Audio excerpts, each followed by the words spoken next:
Who would like to start this morning?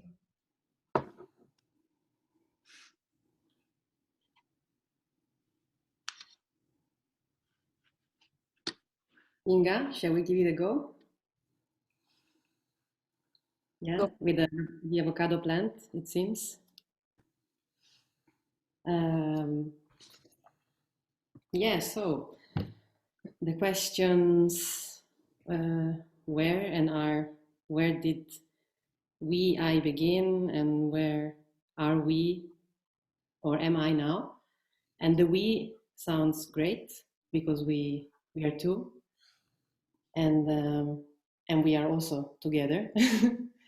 um, I always get a bit of a heartbeat when I have to speak because it's never comfortable for me. But uh, the blood is flowing, and I made some notes thinking of it this morning, as yesterday and this early morning. It really resonates.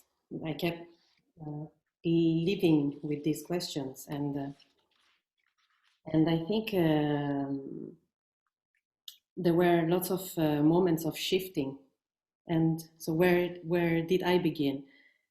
Um, I began in a state of observation by listening and visiting, and also questioning my role as in such a big and complex structure. And yeah, instead of thinking of something new, I, for the first time, took time to analyze what is my practice of approach, and and what do I need in order to feel comfortable in the making. And that back then was time, like time to relate, time to again listen and observe, uh, time to revisit what is my choice, what is my choreographic approach, time to practicing being a membrane, time to share perspective, time to deep in what was already there in the artistic experience, and time to be curious, to know uh, who was living in the spaces in a material and immaterial way. So I'm still talking about what was, even if sometimes I use the present tense. And and I read some keywords that I wrote at the very beginning, such delicacy, caring, activating senses, thinking about transporting and the state of restoration, geography and location, fluxus and scores. And I remember when we were in Nottingham, uh, the first time we met, we were divided in groups in one of these tasks where you need to make something really fast and think about a future project, how it will be. And I remember, I think I was with Marchetta and Paul and two others, which I don't recall now. And I suggested a title which was Sense of Senses. I don't know if in English it makes sense, but sense in the sense of direction. So it's like a game of words, and senses as, yeah, senses. And these two words, together with the others, kept on walking together. I kept on working together with these words throughout.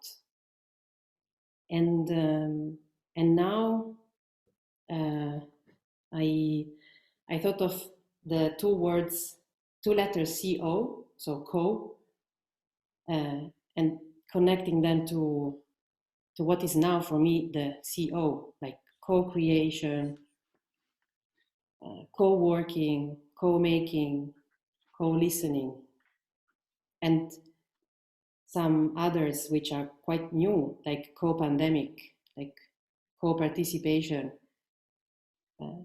co-juring and enduring, and co-change. And also funny, when I was talking with Ingrid, she said, where what's the meaning of CEO when you put it in letters, no? And we found out that we both used it in this year.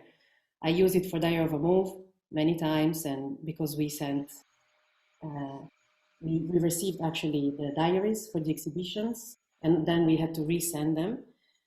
And CEO, I checked, means care of.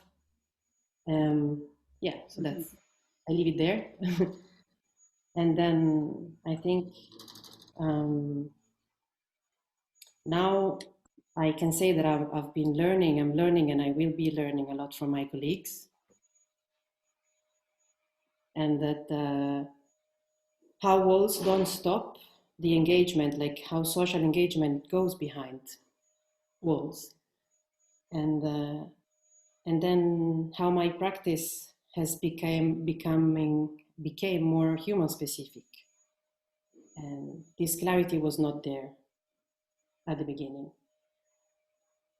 Maybe it was there as a feeling, but not in clarity of it being a value and an approach.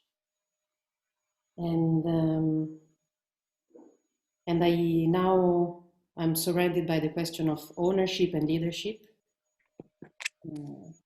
questioning ownership, and again it relates to CEO. So co-creation, for example, comes back to that, and this is also like a lot of trust that was built together with a team, because I don't feel like I was alone, never alone in this process, always together with other colleagues, and colleagues meaning partners as well, and colleagues meaning citizens as well.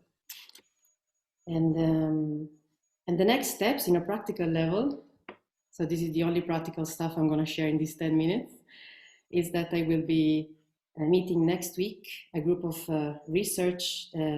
We created a research group of dance artists, 5/6, and we'll meet next week for 3 days in the museum, and then in April for other 3/4 days.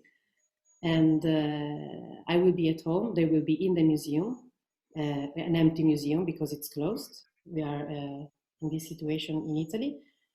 But we will go on trying out practices, work on transmission, and had the possibility to put hands on again.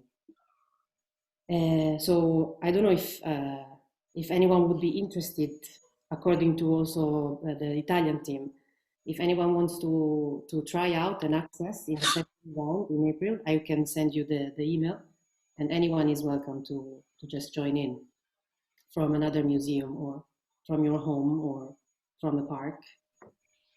And then to finish, on a personal level, still in Nottingham, I remember I was talking to Luisella and someone else, but mainly remember also Anna.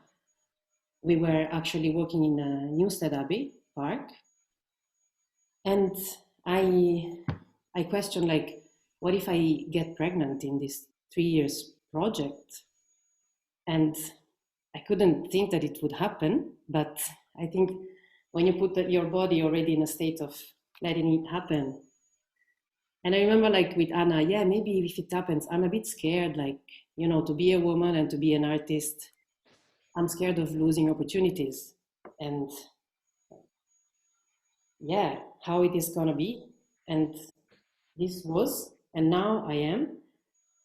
So I'm talking about changes. I think this is the biggest change for me, and in a personal and professional level. And again, I think this is an opportunity, like, in order not to leave a vacant space, how do I share opportunity and with colleagues? And also, I think it's a bit easier to think I'm going to share, I'm going to be replaced by someone in the office, or maybe also in a dance piece, if it's a choreographed piece, but in a context where there is a research project. I don't want to feel like I'm being replaced, but more like that I'm sharing an artistic point of view with another person. And again, this puts the whole team in a challenging position because the partners and you artists is, and you've been welcoming Ingvild in such a wonderful way, and I trust this. I'm not scared at all about how it will be, or it's just going to be a great opportunity, I think. And I'm showing off this life before it's not going to be.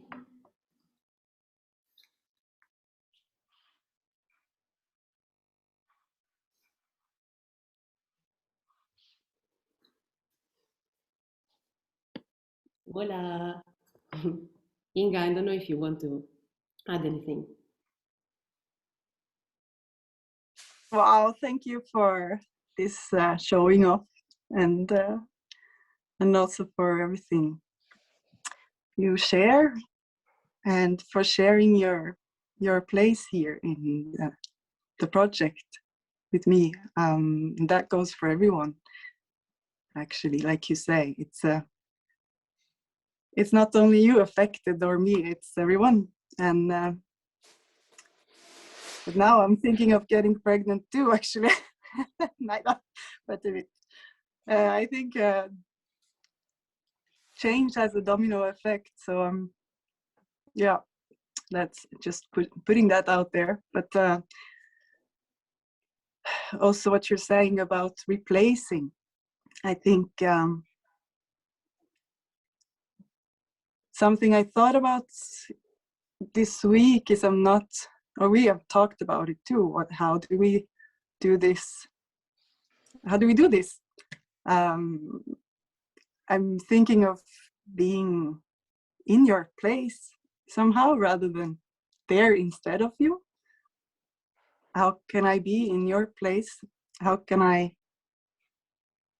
words that come are embodying your practices and a lot of practices that we've shared as well. I'm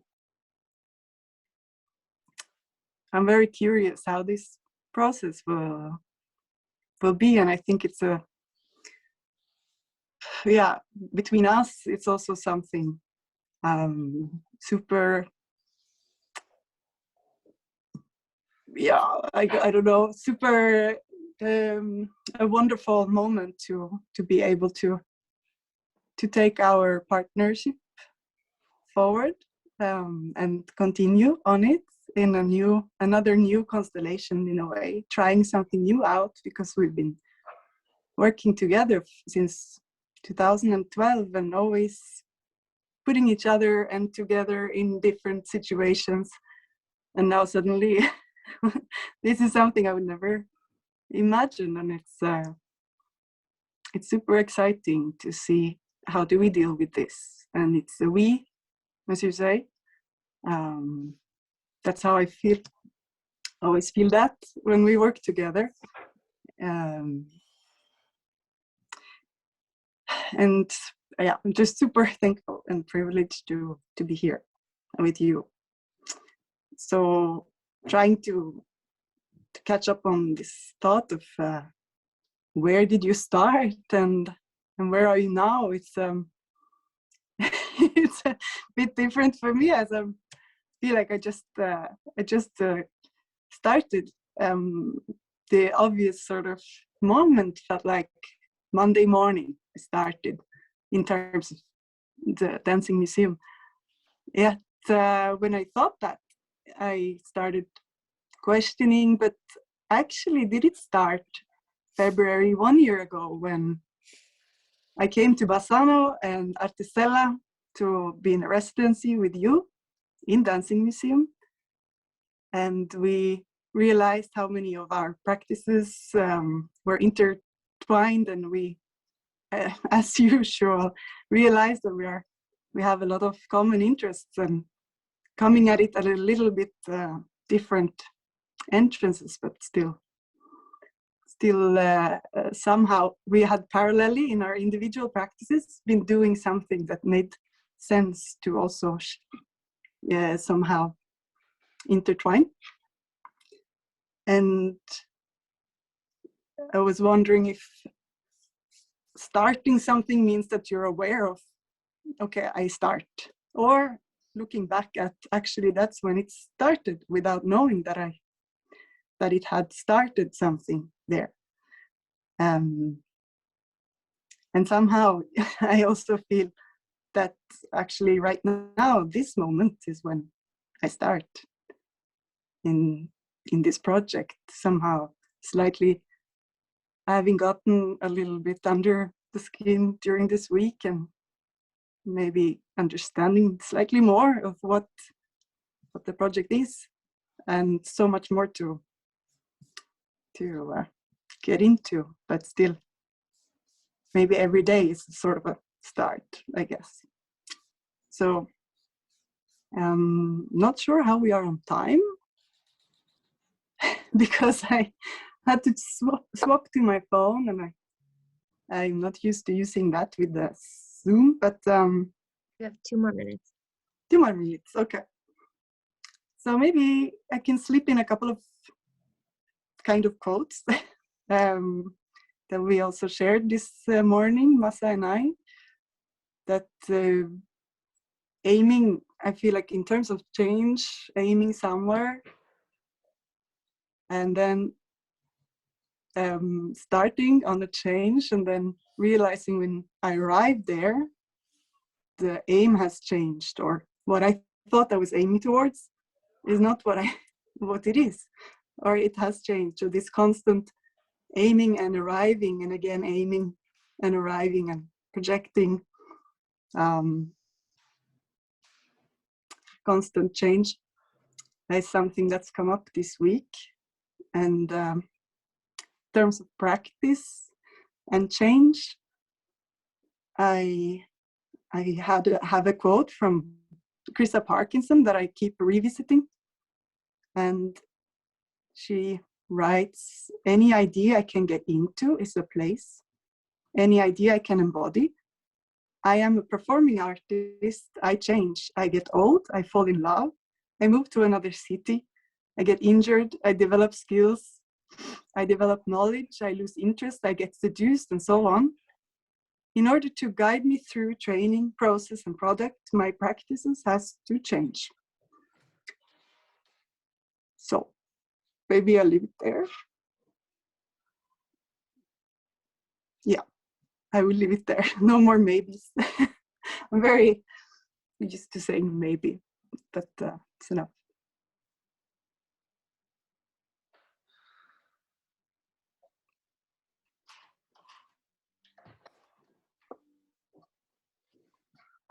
Thank you.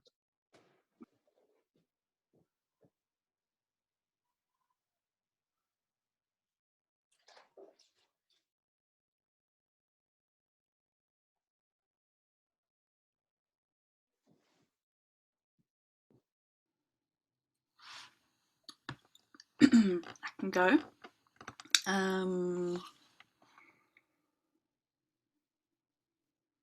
Yeah, it's funny being the host of the week, sharing in a moment like this, because I feel like I've kind of, the whole week has a little bit been my sharing or something. Like presenting bits of my research, or what bits of sort of my process. And in this week, it's felt like I've been sharing via other people, which is feels relevant to maybe where I've how my approach to the project has developed. I think realizing the sort of joy of inviting other people in has been quite a big part of how I've gone through the project. I was sort of remembering like starting off and there's many like threads I could draw through the project of like change. So there's not like, there's kind of multiple threads and each one has a starting point and an ending point, but maybe the one that I'm thinking about in relation to this week, I remember sort of visiting the museums in Nottingham and being very like taken with the aspect of this research project, which is about audiences, because I think getting to know the project felt like getting to understand that as a motivation for the research, which kind of sounds, it always sounds a bit dry, I think, when it's a bit of a kind of cliche that it's a bit of a pain to have to think about audiences and who's going to see my work and how many people, blah, blah, blah, blah. But actually, I'm quite interested in that as well. So it's quite fundamental to like my idea of being an artist, to think about those things, like who am I making things for and where do I put those things and who sees those things. And I think when I visited the museums in Nottingham with that hat on,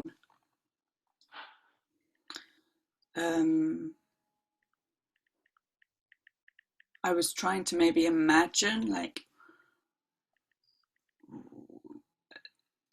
things like art that would have different effects on audiences. Like I was thinking at Bulletin, like what if I did something outside on the grass? What would that look like? And how would I get people interested? There was something about like the kind of puzzle of, I think, yeah, it's something that Therese's talked about, like how to get people into the buildings, for example. That's something that I also had in my spaces. It's almost like a problem-solving mentality, a little bit, which is quite fun, but it's also like intimidating and impossible as well, because I think thinking around trying to make something with the intention for it to be interesting is like, it's like you risk trying too hard, or it's like trying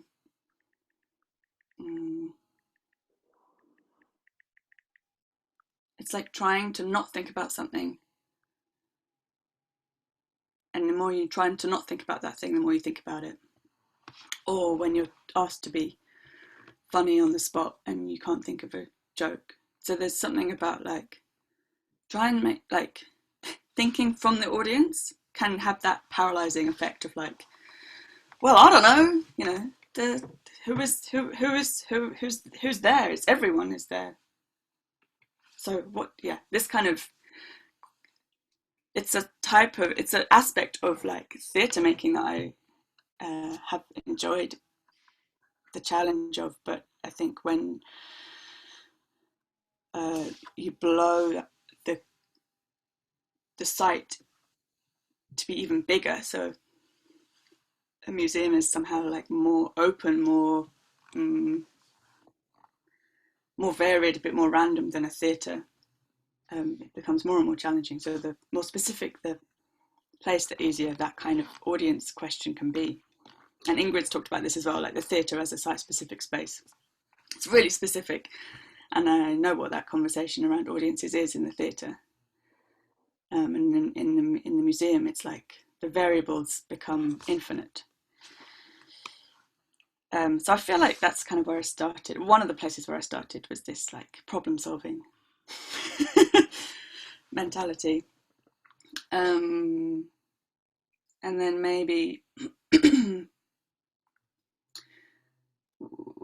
I think always the solution to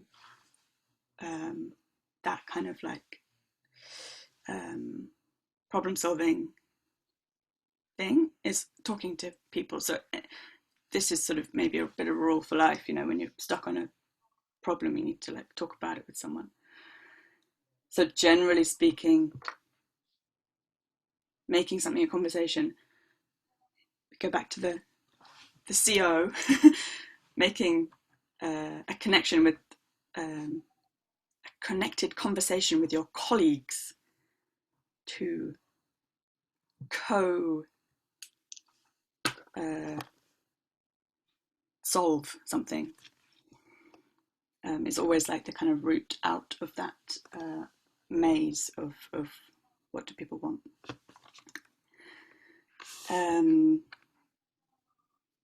Yes, so I suppose in a way where I am now is this place of, okay,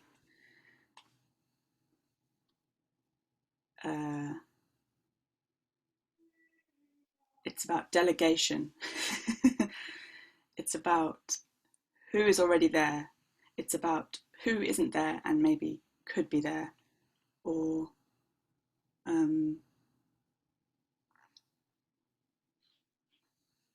like, oh, what's the fundamental kind of aspect of this project? Dancing museums, people dancing inside museums. Okay, well, let's make that happen. Somehow kind of like taking my mind off this sort of audience endpoint and coming back to like the not knowing, the inviting people to just have a dialogue about something, thinking about access as a place of research rather than a place of accomplishment or achievement or end goal. And yeah, some of the stuff that came up with Jens and Miriam yesterday about deferring to the expertise that's not where you might think it is, or well, not the expertise that's not in the museum or not even in me as an individual artist.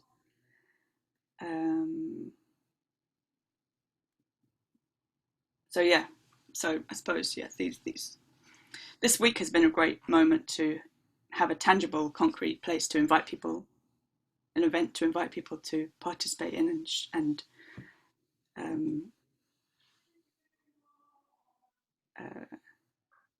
refer to expertise elsewhere.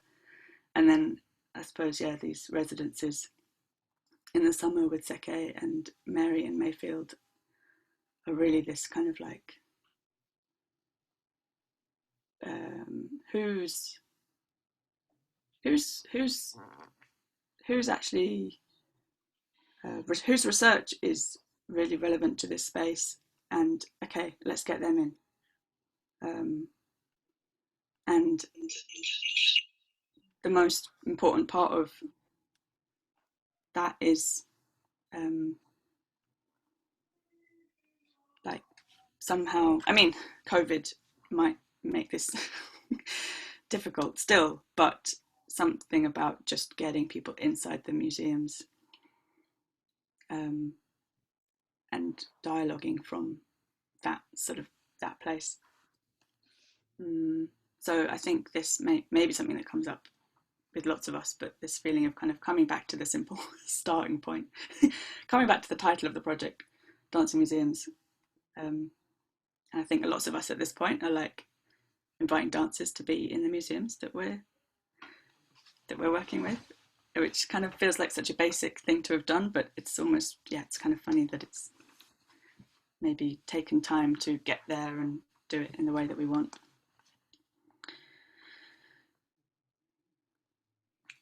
C'est ça.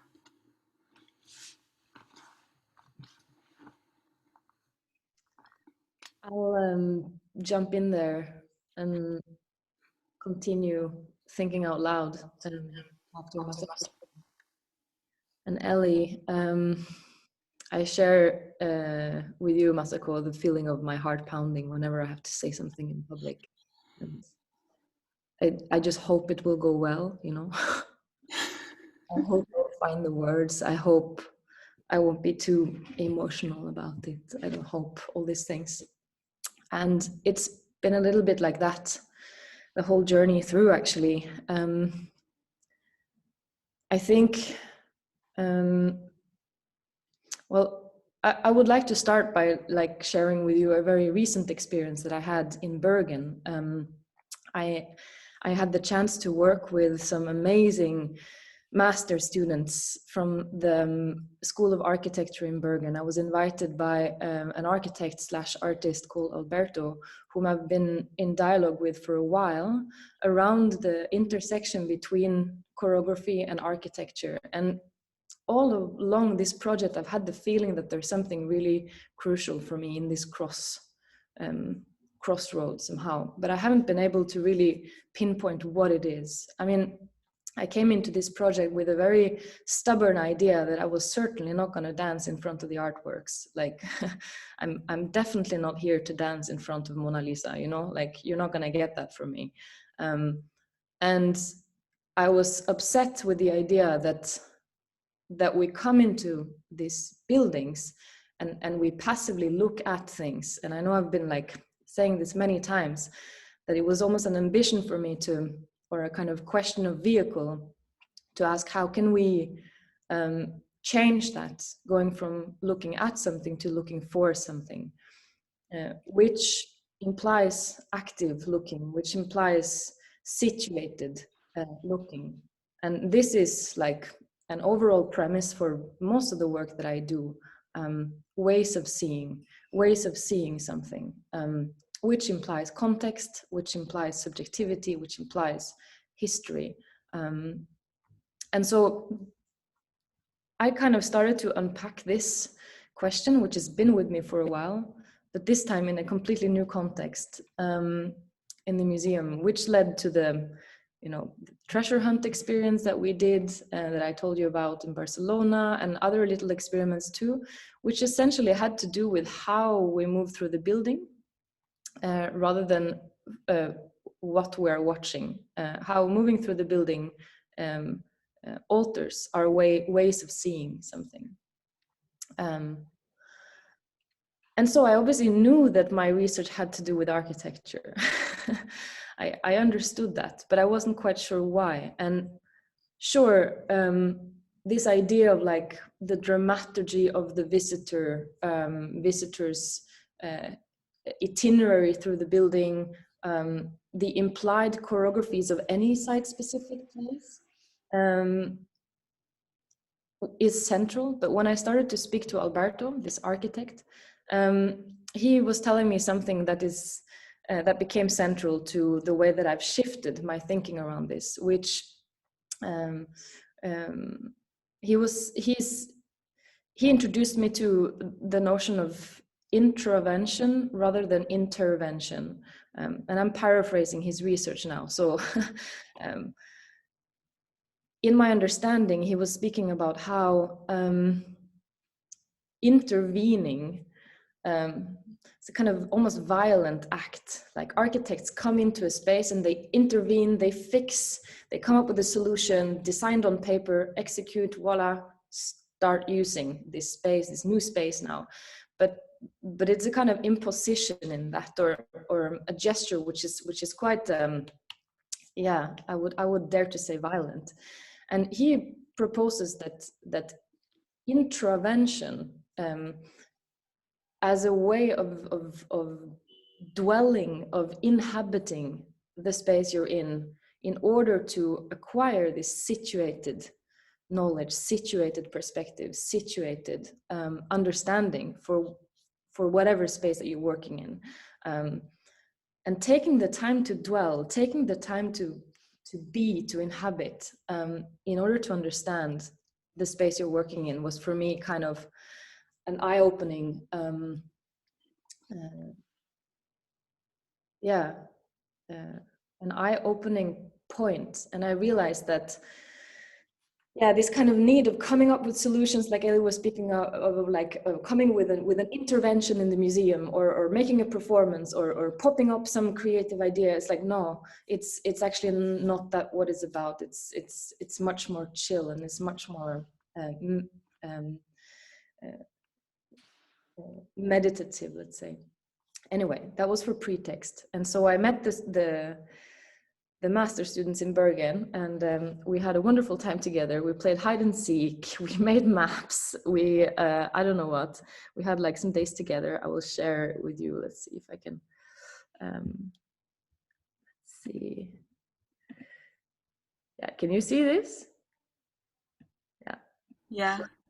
So we were spending time in this hallway, which is the place where which is the entrance of the building of the school, and it's a mess. It's a total mess. There are materials, there are unfinished projects, there are ideas, there are I don't know, it looks like a building site, and it is, because this was from hide and seek. And this building, this school, I had kind of expected to come into some kind of sterile clinical university with a reception. But in fact, this building, which is their school, is the site for their exploration. And so all the school projects, all the projects of all the students is modifying the actual building that they are studying in. And that's quite literally quite exciting. They are changing the actual building with their thinking and with their research. These barracks in the back, I don't know if you can see, they've only been there for 3 weeks. That was a pop-up project. The staircase is constantly changing. There's a mezzanine that is now in the building, and things are being introduced and dismantled alongside with the students' thinking. So the actual building, the actual architecture of that place is never stable. It's constantly in flux, and it's constantly reflecting the thinking and the dwelling in that building. For me, which was a very exciting thing to play with. I mean, there are some of the maps we were making. You might be remembering from Bosano that we also did some of this. And this leads me a little bit to, I don't know, you all probably know this picture. I hope you can see it because I can't really see you. And together with the students, we spoke a lot about what does it mean to see something as such, to see something as opposed to as something else, and what happens when we suddenly notice another aspect, when we suddenly see something in something else.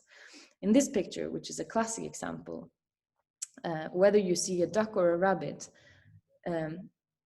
when your perception changes, when you go from seeing the duck to seeing the rabbit, the picture doesn't change. The actual object that you're looking at does not alter, but something appears to you to be in a certain way, or appears to you to be in another way.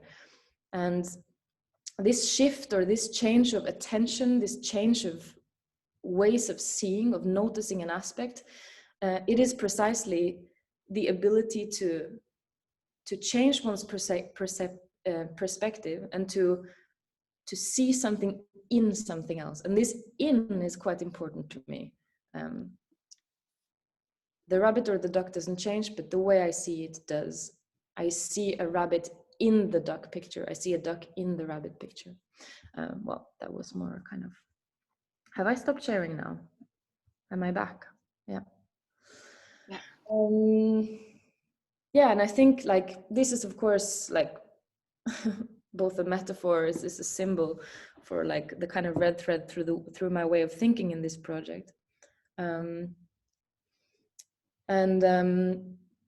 So if kind of the beginning of my journey was about like resisting looking at, or resisting simply looking at, let's say, and going into looking for, then I guess the third stage, which I feel like I'm entering now, is looking after. And we've already been, I mean, both Masako and Ellie has been speaking about the notion of care or attention in different ways. And I feel like that's also increasingly entering my journey. This research around ways of seeing is of course a kind of, let's say, a reaction or a response to the fact that the scopic, the visual priority in the museum is so strong, as it is in the theater conventionally. And so I think I'm still trying to get my head around how to subvert or find ways around that or challenge that priority. And as I've kind of been busy with that, I'm starting now also to realize or to discover that there's powerful political potential in that too. And I'm still in the process of unpacking that, but it came very much to the forefront when I was in my last residency in Wereld Museum in Rotterdam, which was quite a peculiar experience because it was during the time that the museum could not be open to the public, and yet I was allowed in to continue my research. I was working alone in a huge empty museum, though not quite, because I had to be accompanied by a member of security staff at all times. That was protocol. It was not because of distrust, but protocol, insurance protocol specifically, required me to have a presence with me. And this security person became a friend, a colleague, a spectator, a babysitter, a bodyguard, and they kept rotating. So I met a lot of the members of staff through this week, and I had quite some interesting conversations, and especially around the relationship between surveillance and care. And I think that kind of catapulted what I suppose will be my last part of my research journey, understanding those aspects of looking and seeing. When do we look to take care of something, and when do we look to surveil or to monitor something, and what or who do we monitor, what or who do we protect, and at what cost? And so those are just questions that I guess I will end, because I guess I'm running out of time, but I will just kind of finish with those questions, which are the beginning, Ingvild, maybe, of the end of this journey for me. And I hope that together with Alberto and his ethical notion of dwelling in space in order to acquire situated knowledge, together with the anecdotes from the empty museum and my encounters with the involuntary spectators of my performance, and all the conversations that this has kind of stirred up, including all the conversations this week, Ellie, that you have brought to us. I'm extremely grateful for that. And it's starting to stir up really powerful things that I'm really looking forward to go deeper into. And I think, looking at where I started as a kind of little bit premature, rebellious, I'm just gonna sit here, I'm not gonna dance in this building, to, potentially realizing a political dimension that can actually produce change in my research, which I have always thought about as a little bit trivial, I suppose, is encouraging for the way forward. I think that's a little bit where I'm at now. Yeah.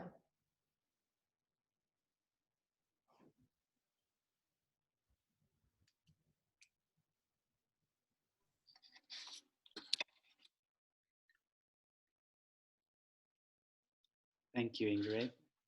And thank you, Ellie, and thank you, Masako. And thank you for the future interventions of Anna and Teresa as well. And Ingvild, sorry. You're new. Um, sorry. Yeah, I was also going back also to all the resistance that I still have with me in relation to already the idea of the dance in the museum and and all and all the assumptions that I could make around it that maybe needs to be revisited. And I was also, yeah, I felt a lot of resistance at the beginning, and it's a resistance that will never go away. The resistance is part of me, and I work with that resistance, and I try that resistance also becomes constructive or opens, yeah, opens like leaks or things around. So I remember, as most of my colleagues already said, going to the museum and just witnessing that space, a way of the artworks, but more like on the dynamics that that space generates on itself, and what that coming back created to me. If something is powerful, on whichever human being is the possibility of going back to places. I mean, I believe on that. I believe that that coming back opens up sensitivities, opens up modes, opens up questions to redefine and to ask for, like the limits ends up to being clarified. And I appreciate that a lot, that possibility of going back. And that possibility of going back is something that I'm still wondering of how do we create conditions for everyone to go back to places. And if that going back, it has to do with generating like activities, or if it has to do with generating an environment, or if it has to do with, yeah, like gathering, encounter. Also now with the pandemic, we realize how strong an encounter can be on itself, and how just like share time and space with people with no purpose, like hanging out, can become such a healing process. And going back to that beginning, I also remember watching and having also the starting point that dance is already in the museum, that I don't have to bring dance into the museum. I just need to maybe be able to point, magnify um, um, those aspects of dance that are already happening. And at some point that was very nice, but it's true that it's a very soft, subtle, almost invisible process that then at some point it becomes very confusing for the dimension of this project, no? Because we're also aiming to make something visible in a very specific way. And I was also wondering, like, what kind of visibility are we engaged on, and what kind of what does it make my practice, what does it make this project, and also what is the difference, and also like if I actually have a practice, because that's also, I think, within the artists we talk a lot. It's like, I don't know if I'm having a practice here. I know I'm doing like things, I'm tackling things, I'm moving things around, I'm speculating a lot around, but I'm not sure I have that kind of idea of practice that I'm going with, because we have been dealing with change the whole time, and that doesn't, I mean, the practice is to be there if there is a practice, and to be permeable and open to what is around. And also, as Masako said, and as Ellie usually says, and Ingrid usually says, um, there is this kind of like what is already there. It is what becomes of value. And also by pointing at what is already there, you end up also bringing questions of what's missing. And then you decide how to fill those gaps in whichever role you find yourself in. And for me, it has also been since Nottingham. That was the first time I went there. I didn't know what the project was about. We were all super confused. We were also like asking about expectations and hidden agendas, and like we were a bit like on the kind of like what are they gonna do out of me? Like this kind of like this feeling of like what's the exposure that I have?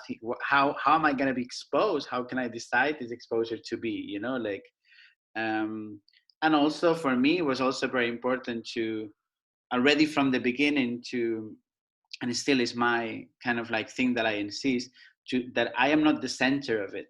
I am not even the leader. I'm trying to push all the time complicities, collaboration, things that like I'm still asking for implication all the time from everyone. Like not because I am the one, but because at some point the question of like, what do you want to do?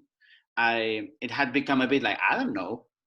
What do you want to do? Like it has become a bit this thing of like feeling this resistance that I am the one that decides what needs to be done. And I find that like pressure that to me was a lot, that to be able to feel part of that environment, to see what logics, what tendencies are there, to work as a mediator, as the word already came up already, you know, like to mediate information, to translate, to reformulate, to drift also. But it has been a lot on that journey as well, to talk to the staff of Miro, to talk to Marcat, to understand the complexities of these two places, and to understand that I'm also in between these two places, even though I don't want to, but I am. And also like it has been also like they have shaped what I'm doing, and I like that. It's also and that's also what I like. And with Miro, I've talked with many people, and they share their ways of looking at things, as Ingrid also say, like they share their views, they say their beliefs, their movements, and then like out of that, I'm also seeing like a movement, I'm seeing a guideline, and I follow that also. So most of the things that I try to create comes from the places I found myself in during the process.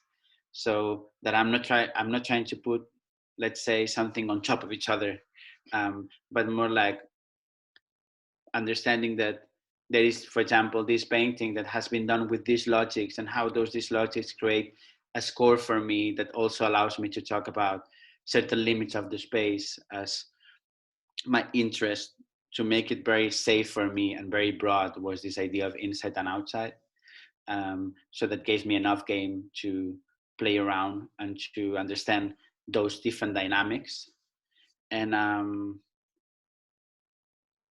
And then at some point, I'm also inclined to accept where we are. So I'm trying also to make from where we are, and not just to kind of like feeling that I am negotiating or waiting, but more like in the realm of the possible, what can be done, kind of. And that was maybe what I am now. And maybe to say before, I also had a lot of questions about recognition and perception, and how to give space for perception, which perception goes through the whole senses. It's not just something that happens to the eye. It's just like something that goes everywhere. And I have enjoyed that journey also, to give time to myself, to have little dances with visitors without them realizing, and no one realizing except me. Like to have that kind of places in which there has been a lot of hidden dances that you will never see, and that's great. That's amazing. That's the mystery. That's the ghost also, that I am, yeah, that I am in resonance with. And maybe I can say that already in when I was in Macbal with to me, Macbal was a beautiful experience, a part of getting, like, I felt the conversation with the staff was very beautiful, to make the session with Ingrid, and a person that now I don't remember the name, but she was very nice. She was also part of the team, and it was such a nice thing to do, like together with them, and to feel that we could collaborate with the educational team to create something, and like to found these games, and then I'm like, I'm like thinking that it's so nice to look for ways of collaborating with the structure itself, so that we create something together. And then I got this invitation now to make something with the educational department of the museum, and they work next to a school, and they have this free time structure, and they were like, we should do something. And then I really liked the invitations, like, so let's do something, like there was something like a bit like we want like to act a bit as a resource, as I said also before, so that I'm available for whatever you want. And if you want a conversation, we can have a conversation, and if you want to create an activity together, let's go for that activity. And in the meantime, my interest also crystallized through it. It's just not that my interest is aside from it. I understand myself as part of the structure, and I just wanted to try to share with you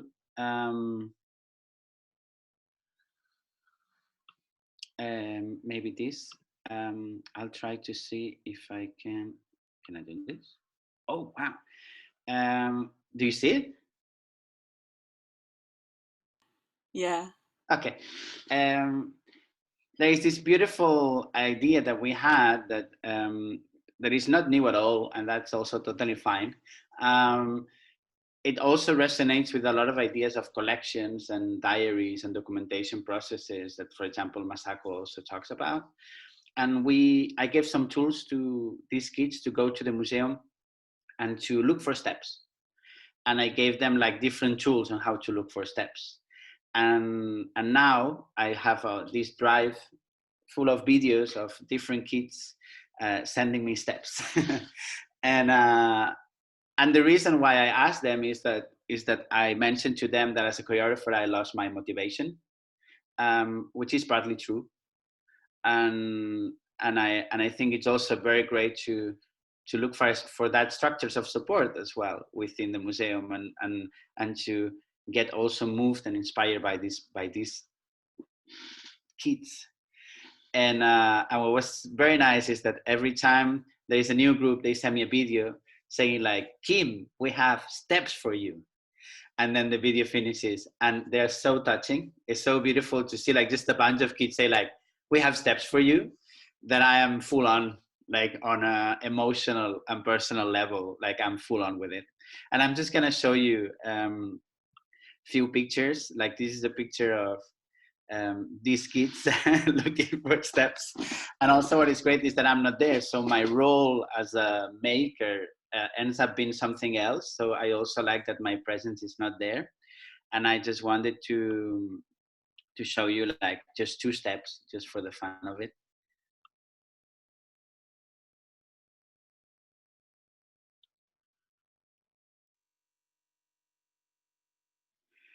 And then I'm gonna show you another one,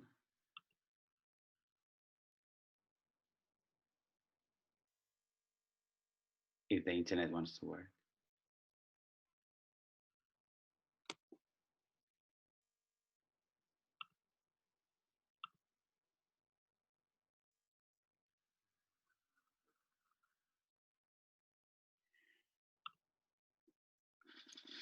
And there are many, and it's very nice. I'm very happy about it. And then I just wanted to show you a picture here.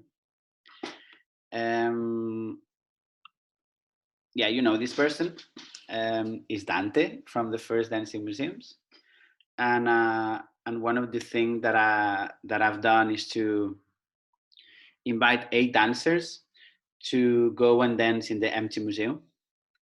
I think the empty museum is a place full of potential. Is a place with a lot of vibrancy. Is a place that I still sensitively, emotionally holds a lot of interest for me. And for me, when I was thinking about these dancing museums and also thinking about how some of my colleagues they really wanted to do stuff but they could not, and then I thought like, fuck it, just dance, like like let's just go for it. And then I just invite these 8 people. And also one of the things that I also find important, and as a maker I also find myself engaged with, is the fact that to try to access or to get to know people that I don't know. So that my logics, I use these as an excuse to also get to know people, to talk to people, to have conversations with people, with different ways of dancing, with frictions that I could find, no, like, and I invite 8 people that comes from different places, and most of them I don't know. Dante, I met him, but I don't know how he works, and then that's the other word that I am at the moment with, which is correspondence. I am having a lot of correspondence with 8 dancers individually about the empty museum and how is the museum supporting their dance, how is the architecture allowing their dance to be, which is also a question that I had since the beginning. Is like, can I actually dance in the museum? Because I always that I try to dance in the museum, I feel a bit weird, I feel a bit awkward with it, like it's not an easy entrance unless you kind of wear the thing and say like, I'm gonna do it, and then you just do it. But sensitively, it's hard to just go and dance in the museum. It's not an easy thing for me. So it has been also very nice to have this conversation with 8 people. And now we are just gonna, in the future, now they've been dancing alone in the museum, and in the future they are gonna, we're gonna record them, and they will be part of the permanent exhibition of Miro. It's going to be exposed there with iPads. And what is great is that audience will never access to a body on the space dancing. Audience will access to that trace, to that absence that proves that dance has been there, but not necessarily in that present moment. And what has been also very nice for me is that I feel that to give space for that absence of dance gives a different domain to the museum sensitively in order to enter to it. I always feel a lot like when you watch a video of a dancer in the same space where the dancer had been moving, when you leave the camera and you enter that space where the dancer had been moving, somatically something is happening. And I'm up for that. I'm very engaged with that, and I'm having great time. And then maybe I think I'm okay. Monica, how am I? I'm wrong. I've sent you a few. You're a bit over. Okay, so ciao. Sorry.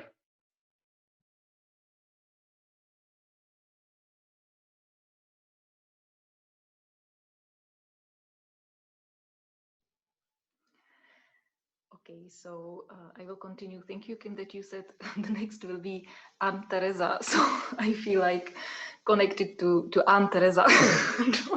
I'm joking. Yeah, it's nice to listen to all of you, and yeah, where to start. So I think I will start in the beginning, also in the beginning of, well, I have more beginnings, but I will start in the beginning of this week, where I just realized that when we had this meeting together with you and with Betsy, and we were also like sharing where we are and how we are. So I was just like sharing with you that I'm super frustrated that I accumulated a lot of these things from the past months. and somehow when I just talk to you, so then I just relax. And from that moment, this week was super nice that I just put it away. And now this week I was really open for everything what just came. And I'm super happy that this week happened, because it really changed my changed my mood, and also like I got a lot of nice things also to think about, which are very much connected to to the work that I'm always the last year a bit like busy with, and and also like from this week I have like two words which really resonate with me, and it's like voice and change. And yeah, there is also like one personal thing that I will just share with you. I wanted to tell it also like from the very beginning of the project that we met, but there is just like one thing that almost from the beginning when I was listening to Ingrid, that I have to say that I was really like full of movement, that when I just listened to your voice and also what you are talking about and how you formulate your thoughts, I was like, wow, it's a movement, it's a dance, it's a it's a choreography. And then there is also like how to connect to this where I am now, that I'm also like busy with the question of how to move. So maybe in this moment it's the most easiest to use the voice. And also like if I say that or I can go back to another beginning, which was the beginning of the project, that I also like felt like Kim said, a little bit like disorientated, how to step in the project and where to start. So for me also the beginning was that I also asked the question to these partners, like institutions and organizations, and especially I got what they are also like would like to do, and if they have some wishes or desires. And there was this idea in the beginning from the gallery that they are just struggling with the topic of tourism. So I also like when I was thinking last month what to do, so I decided that maybe let's go back to this idea where just we started, and what it means now, also this question of tourism. And also there was an idea to make a guided tour in the city center that we just called this King's Road. And it goes like around all these buildings which are on the road. And in the beginning, the idea was like take the tourists and bring them inside of the empty space of the buildings. But now we don't have tourists, and also the buildings are closed and they are still empty. So I was thinking that maybe there is still potential to make some guided tour, which will be only outside in the public space. And it will be guided tour.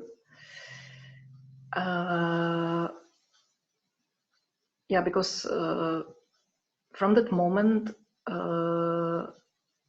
also after the Prague workshop, I was trying to get back to the museums, but I prepared some guided tours, not guided tours, it was more like guided walks in the buildings. But it never happened. I did many tries and I had to many times adapt it, but nothing happened, or I couldn't like I couldn't like do it because there were no possibilities. But also because I'm teaching the actors, and I'm teaching them the movement, so I also didn't know, because the schools are closed, so I was also thinking how to work with them. So I created for them the walk in a city, which was which was also like guided that they just receive some instructions. They were also like recorded, and yeah, the walk took around 45 minutes around the school, and there was like seven stops, and then in the specific places they were just more direct or like navigated what to do in the public space. And it was more or less focused on the coordination and condition. And so also like from this moment I was started to think about also like this guided tour which will be connected to the dancing museums. And and then that I will focus more how to walk in a city and how to also like be aware of the space architecture around, and how to use the voice to be stimulated also in the physical action. And I was also thinking how to also develop the format of audio walk, that for now it will be more, not more, but it will be, if it could be different, that it will be like live guided, as you are the guide for the tourists. So now I'm also like looking for this equipment that you can be outside with the people, and how to guide them, that you can be also in the contact, you can keep the distance, and you can be at the same time, like, let's say alone, but together, sharing this this moment.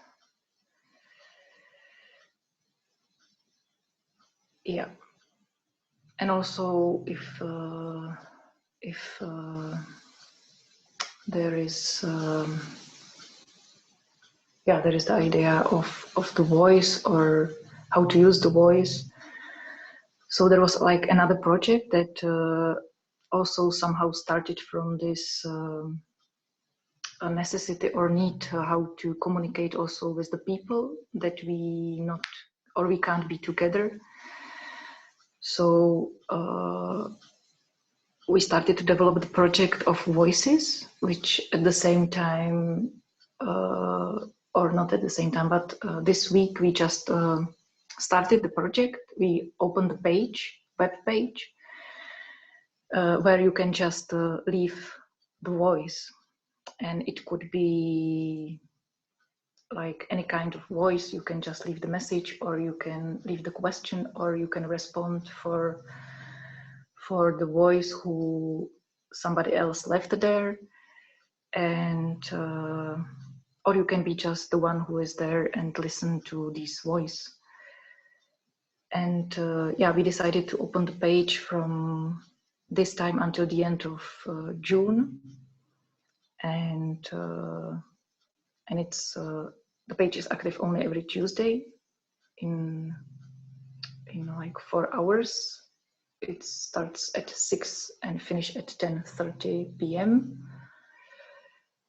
And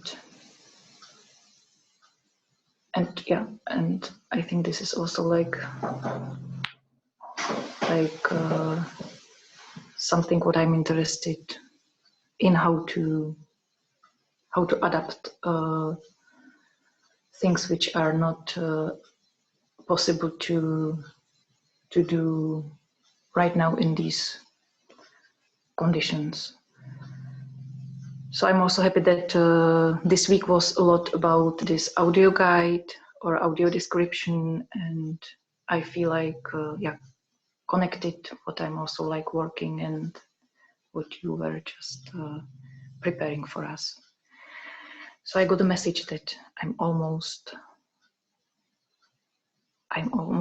done with the time, so I will just send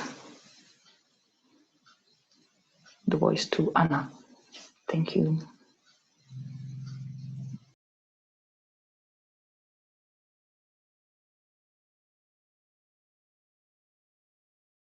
Yes. Yes, yes, yes. Thank you, Teresa. Thank you, Kim. Thank you, Ingrid, Masako, Ingvild, and Ellie.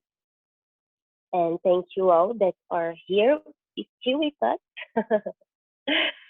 in this session. I want to say that my voice will change a bit because I want to bring you in a little walk. But yeah, I will ask the question much as where should I go now? And I know that Miriam from Bonn will remember one of the first dynamics that we made collectively.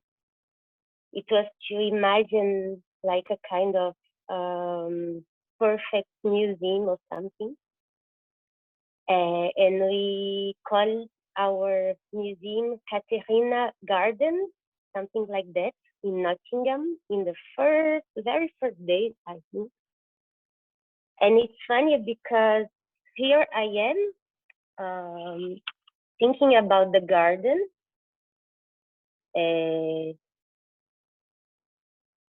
I think we should remove what?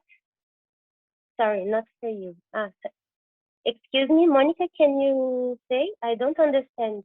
No problem. That's was another discussion trying to figure out how to readjust the time. Don't worry about it. Keep going. Okay. If you also, Monica, say to me like 3 minutes before that I'm Sure. done, because Sure. I'm on my phone and I cannot deal with the time. No problem. Thank you. Yes, and then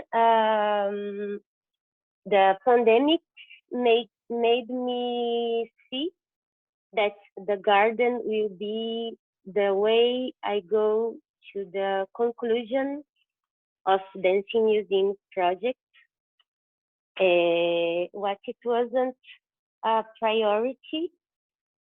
So I feel that this work is a lot about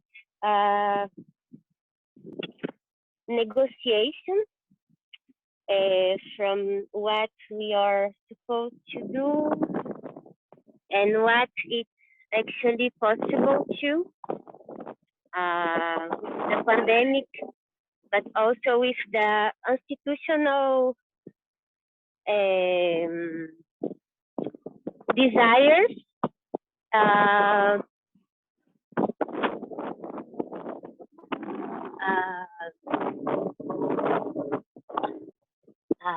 What I think a lot of what my colleagues told, I recognize myself inside, especially about where I was at the beginning. And and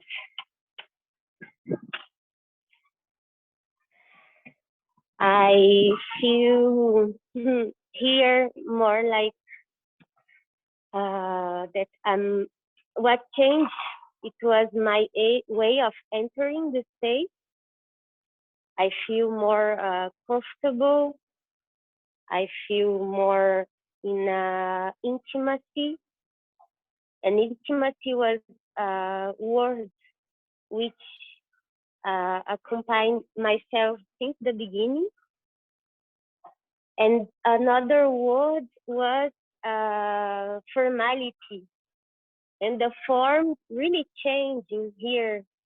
We have different kinds of forms that choreographic the space. So I feel myself in the question of how to deviate those different things in a moment that, for example, we were allowed to lie down this floor So I'm dealing with memories and trying to not lose my focus. In here, it wasn't this long time ago. It was a little paper that I put with the radio mix here. I seated here. Everybody was seated on the floor. I have the sensation that I see your presence. I remember that I invite many people to touch this work that is my favorite in a way.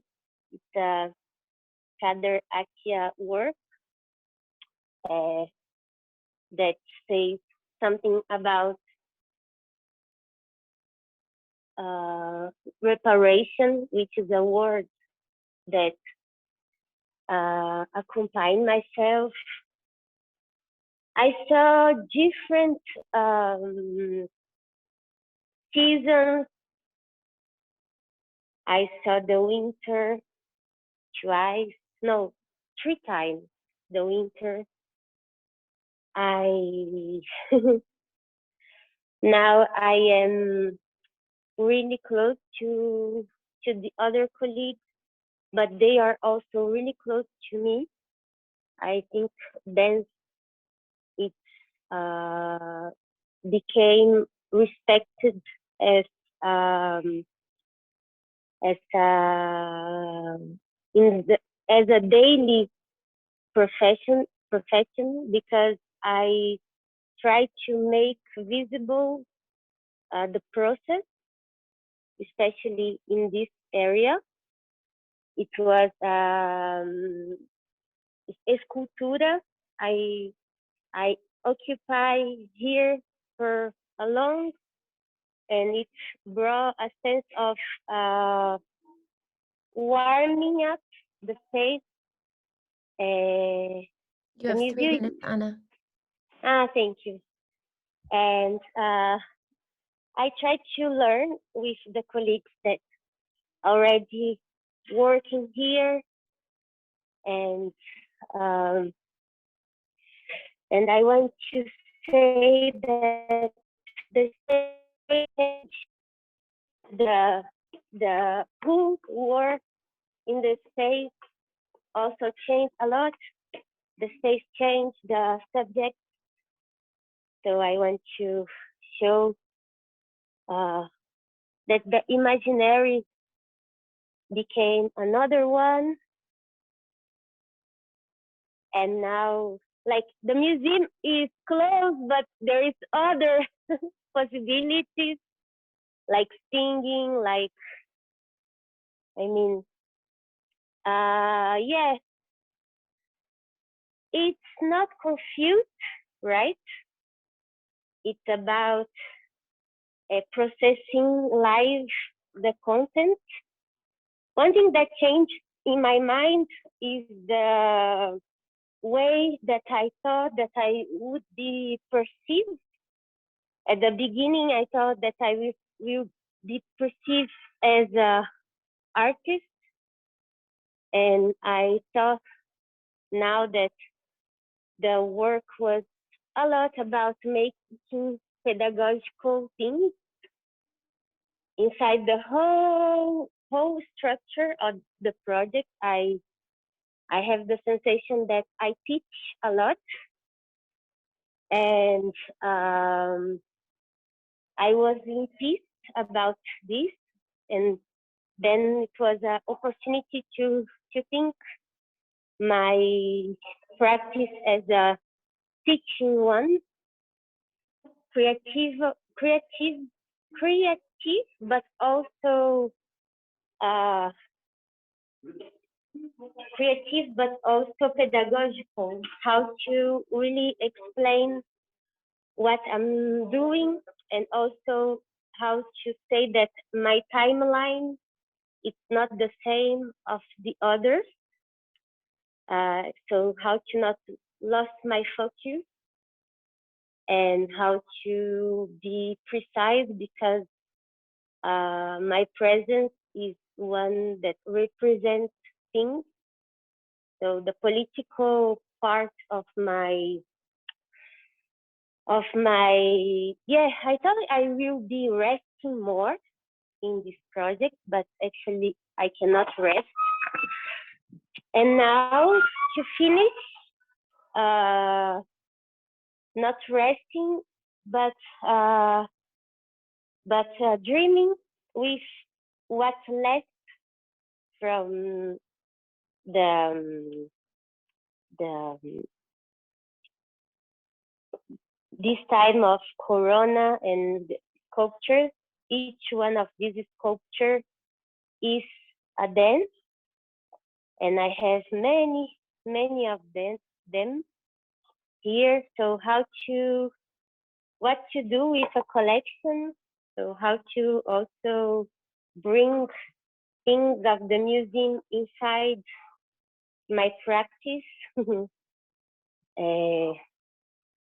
So I'm yeah, learning also, teaching and learning as a way to do a um,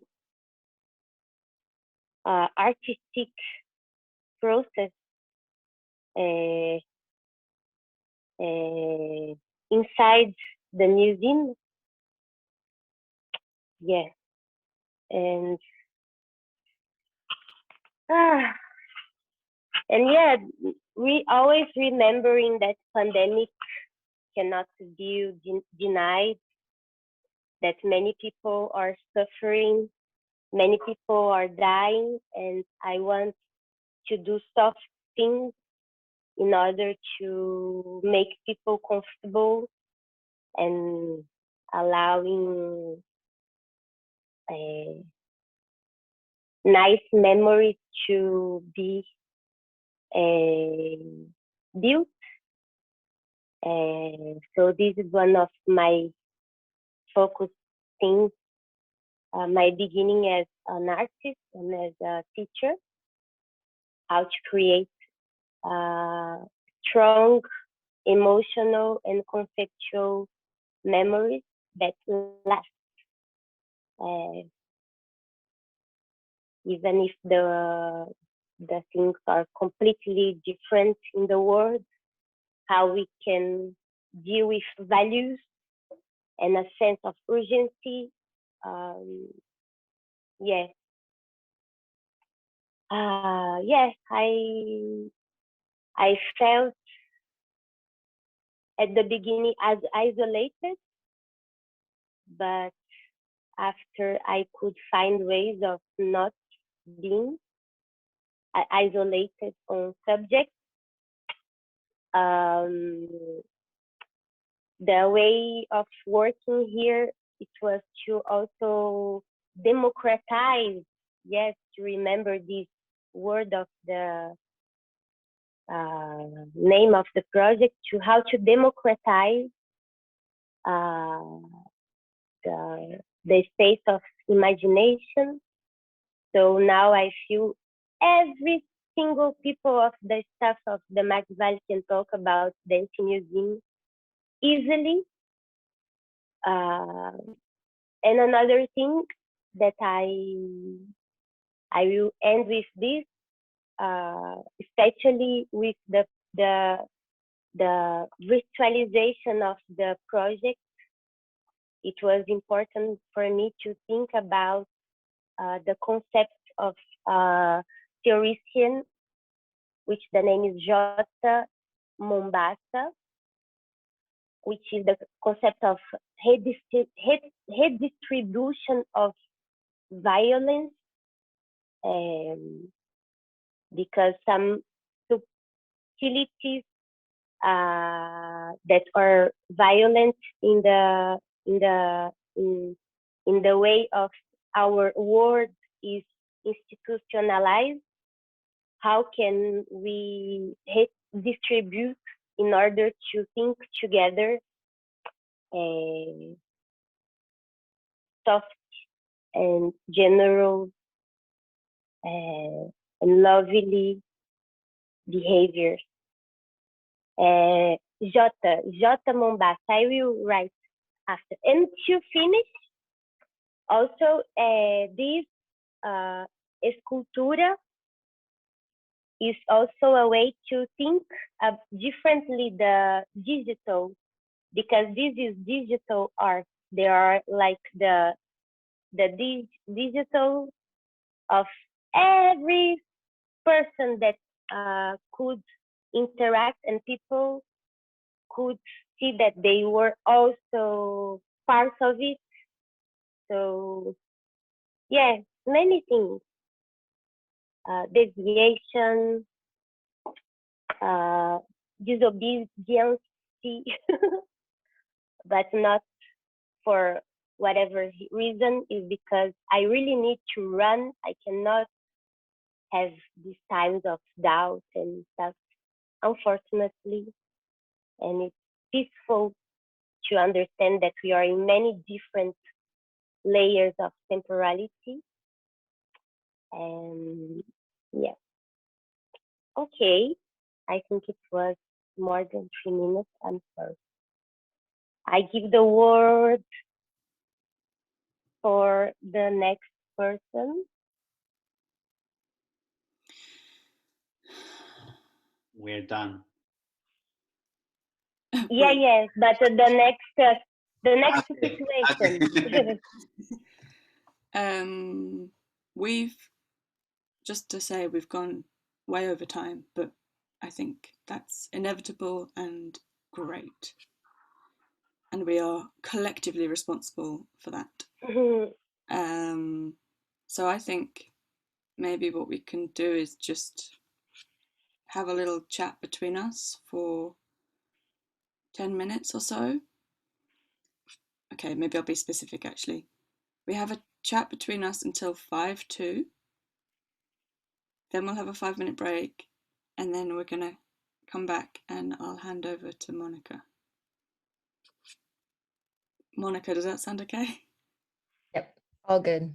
So basically this means we're slightly skipping the moment of everyone coming in on this conversation, but Monica is going to lead a moment for everyone to be reflecting. So maybe if you've had thoughts from this conversation and you're not inside it, then hopefully in the last half hour there will be time for you to speak. But maybe right now just us 7 can reflect a little on what we've just spoken about for 10 minutes.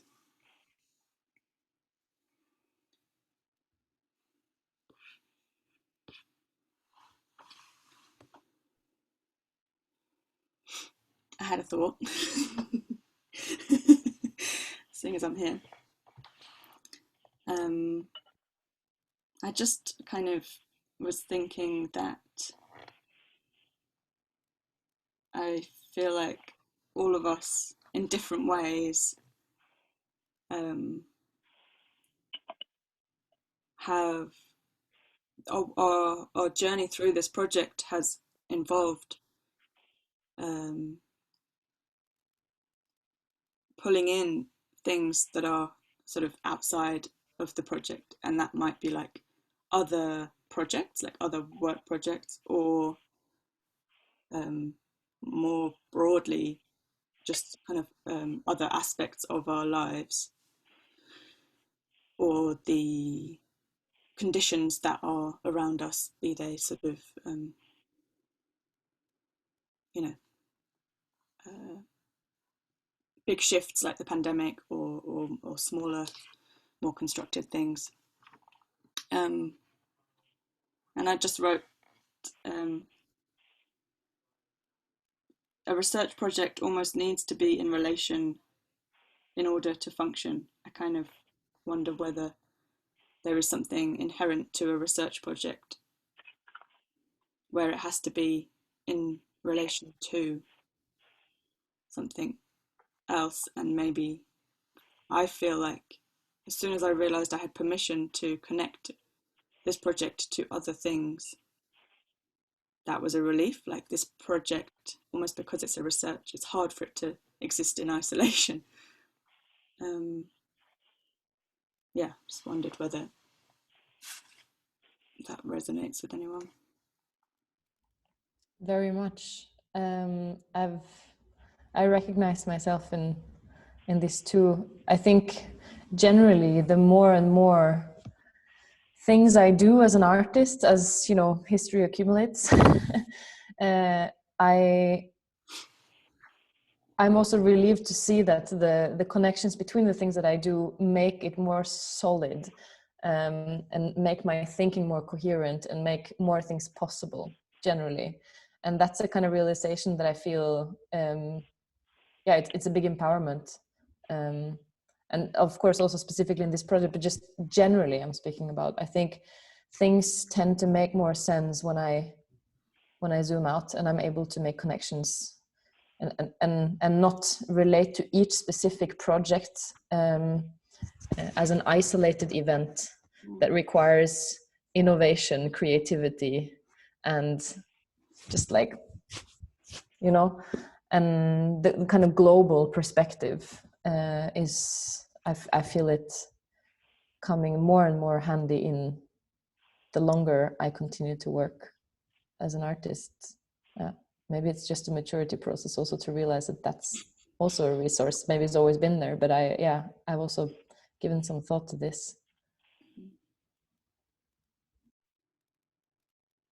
I would like to say something about change really quickly, because this week was a lot about this question, and just brought to my mind after our little tour is that I have right, change do not take time, survival creates change. And I would like to point this because in a way, like, it's not so far ago that we were together doing completely different things that were possible at the moment, and the survival instinct changed everything. And I think about the time and how many things in a way of our practice and institutionally talking can be changed more with more uh, speed. Speed changes are possible. I think I would like to share that there are not just how to. It's almost how it, as if it was like, oh, let's think about the change. Like, let's make philosophic things about how we gonna change. I mean, everything is so changed here, like walking and thinking about your presence. I mean, each one of you came in a moment, pointed the time, the last time that we were together, and it was here in Macval, and I can see his presence like disappearing in many places, like many places, and it was not so far. So I just want to point it, my perspective about the quick as change can be if we want to, if we have the urgency to. And there is something about survival.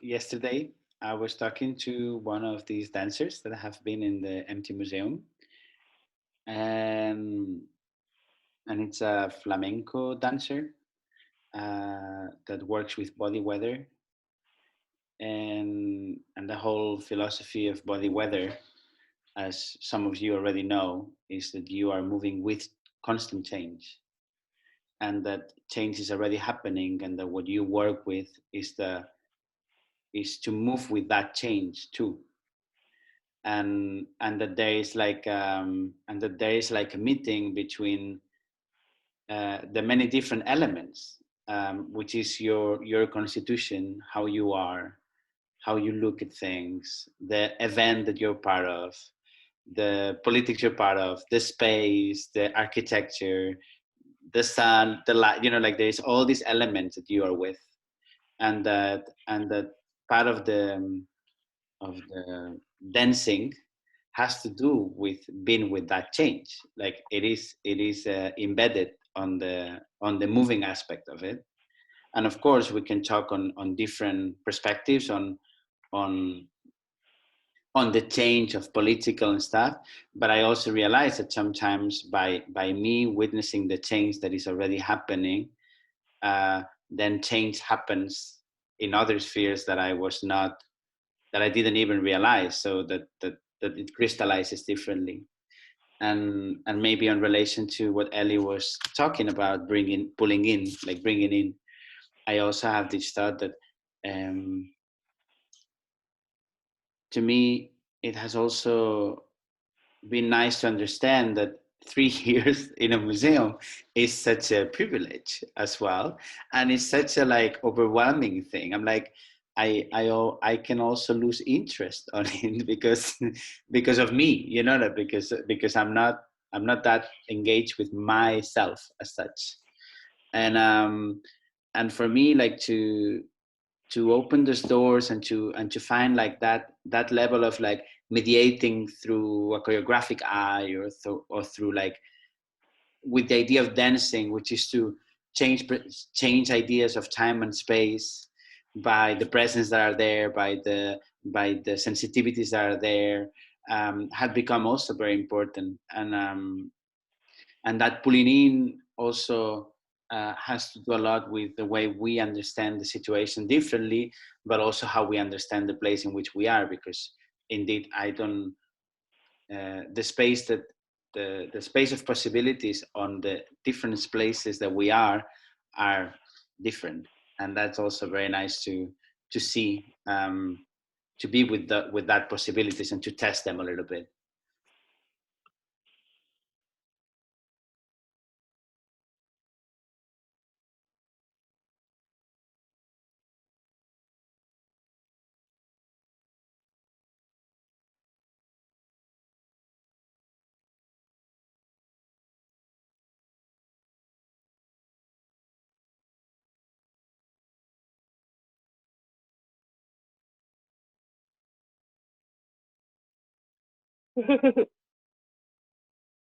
Who is there, Masako? Yeah, I gotta pause the SIM card.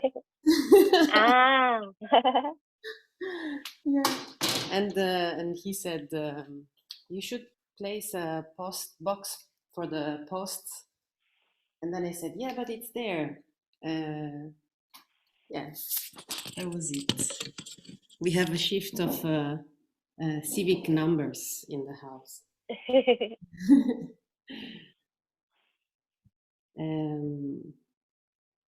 Yeah, now I have the mic on. Maybe I should say something.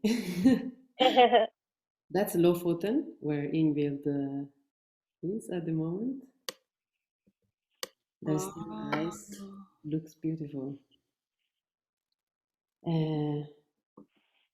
I studied chemistry and biology in high school, and one of the few things I remember from that studies is the phrase